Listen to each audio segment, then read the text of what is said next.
विद्यार्थी मित्रांनो, सह्याद्री ट्युटोरियल्समध्ये तुमचं स्वागत आहे. छान अभ्यास झालेला आहे. सगळं आठवणार आहे तुम्हाला.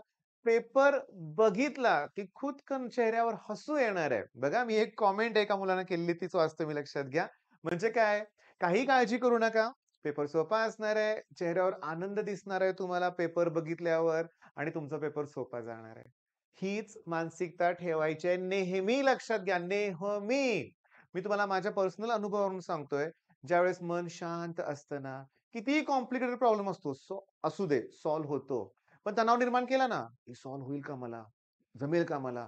नाही सॉल्व्ह होत, अडचणी निर्माण होतात. अगदी ट्रिग्नोमेट्री 2, 11th स्टँडर्ड मी आता सध्या शिकवतोय ऑफलाईनमध्ये.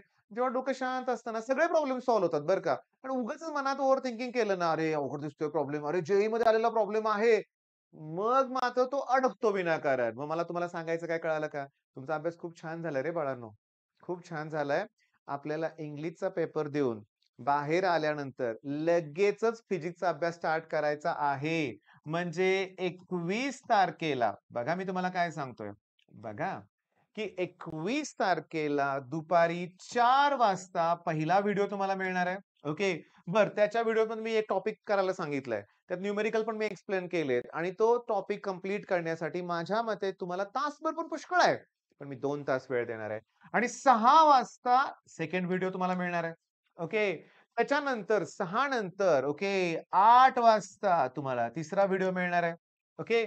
बरं, किती वाजेपर्यंत जागरण करायचं आपण? मी तुम्हाला सांगतो. इथं कमीत कमी आपल्याला 15 मार्काचा पोर्शन क्लिअर करायचा आहे. मग 3 टॉपिक, मग त्या दिवशी बास होतील एवढं.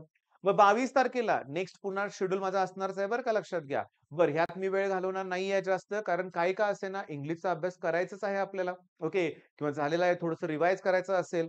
मग सगळ्या अशा मित्रांना दूर ठेवा, की जे उगाचच आपल्याला डिमोटिव्हेट करतात. "हे अवघड पेपर येणार आहे बरं का ह्यावेळेस. हे पेपर खूप अवघड असणार आहे." अरे सोडून दे म्हणायचं, माझं मी बघतो म्हणायचं. ओके. आणि सगळ्यात महत्त्वाचं काय, की पेपर झाल्यानंतर तो पेपर ठेवायचा बाजूला. क्रॉस चेक करत काही बसायचं नाही. घरी जायचं, जेवायचं आणि एक स्मॉल म्हणतो ना, छोटीशी झोप 15-20 मिनिटं, अर्धा तास. ओके. आणि 4 वाजता लढायला तयार राहायचं, लक्षात घ्या. ओके.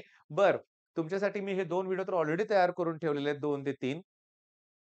पुढचे व्हिडिओ पण तयार ठेवणारच आहे. मी जी कमिटमेंट दिलेली आहे, की तुम्हाला तुमच्याबरोबर असणार आहे मी 27 तारखेपर्यंत.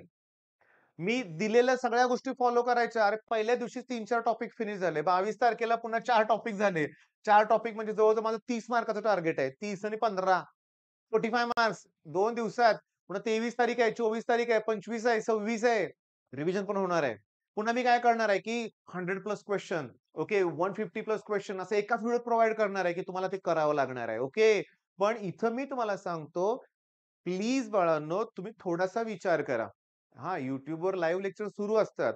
पण मी तुम्हाला तसं लाईव्ह लेक्चर प्रमाणे शिकवणार नाहीये. मी तुम्हाला आय-एम-पी क्वेशन किंवा काय केलं पाहिजे, स्मॉल हिंट देऊन अभ्यास करायला लावणार आहे. ओके. आणि मला वाटतं ते महत्वाचं आहे. इथे सांगणार आहे काय अभ्यास करायचा, 2 तासात तो करायचा आहे. ओके. बरं, ठीक आहे. हे मी थांबवतो. ओके. इंग्लिशच्या पेपरला आत्मविश्वासाने सामोरे जावा. All the best.